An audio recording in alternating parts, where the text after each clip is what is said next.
General house shots are normally constructed to where you can play right around close to the second area. The track area is what they call where the ball has the most traffic on the lane, and that's normally going to be between the 8th and the 12th board. Now, when you are bowling league, you'll find out that most of the conditions you're bowling on are what they call a 10 to 10 wall. In other words, the second arrow from the right or the second arrow from the left. That's a good general starting point, and you either migrate to the right or you migrate to the left, depending on which way you need the ball to enter the pins. So that is number one rule of thumb. Most league house patterns are range in between 39 and 44 feet. So here we're talking about distance again. Welcome back, it's Chris Warren's Pro Shop.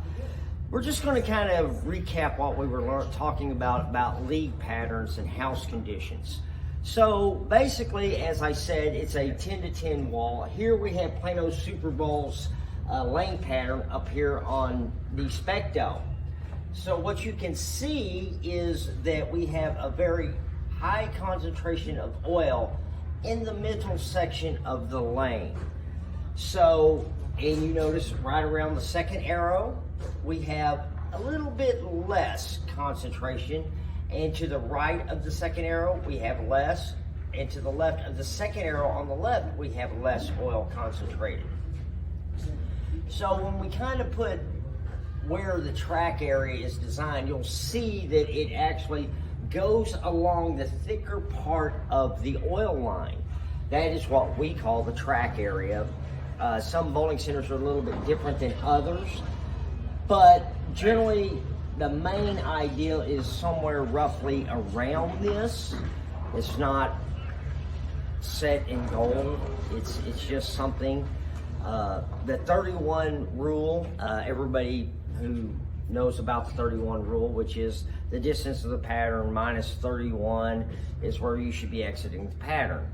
Well, our pattern is 43 feet, so that would say you would need to exit at the 12th board, which is going to be right around here somewhere at the end of the pattern, which you can see is a little bit to the left.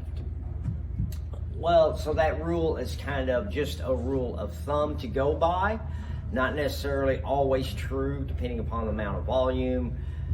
It just really is very hard to explain. So when we look at this, we know that somewhere along this line we want to encounter this portion at some point, sometime. It may be here for the people that are more of a down and in player.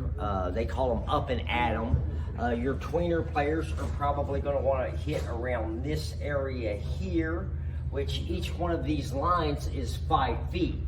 So the fourth line would be 20 feet. Your straighter players are probably going to want to be right around there, around the 20-foot mark. Around the 35-foot mark is where your strokers are going to want to be in that zone. So they're going to be starting a little bit farther left and actually creating a little more angle to that point. And what we'll do is we'll just kind of go about change these a little bit.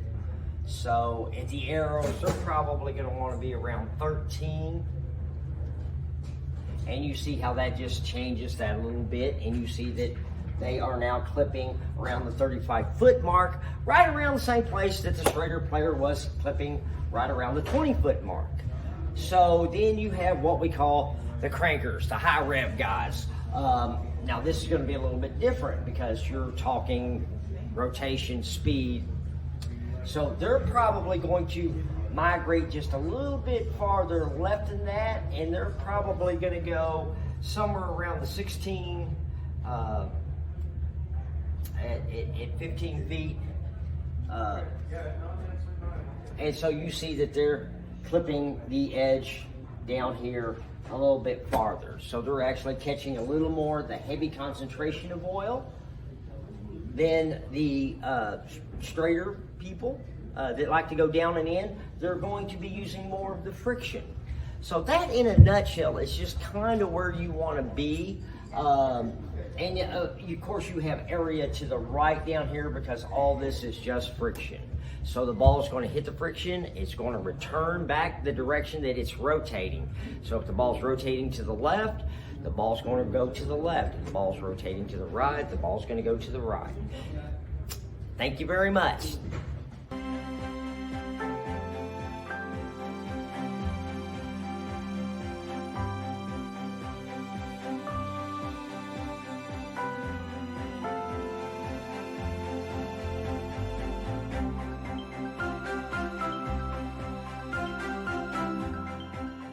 Also, if you like what you've seen so far, subscribe, like, and follow our page, please. We greatly appreciate it.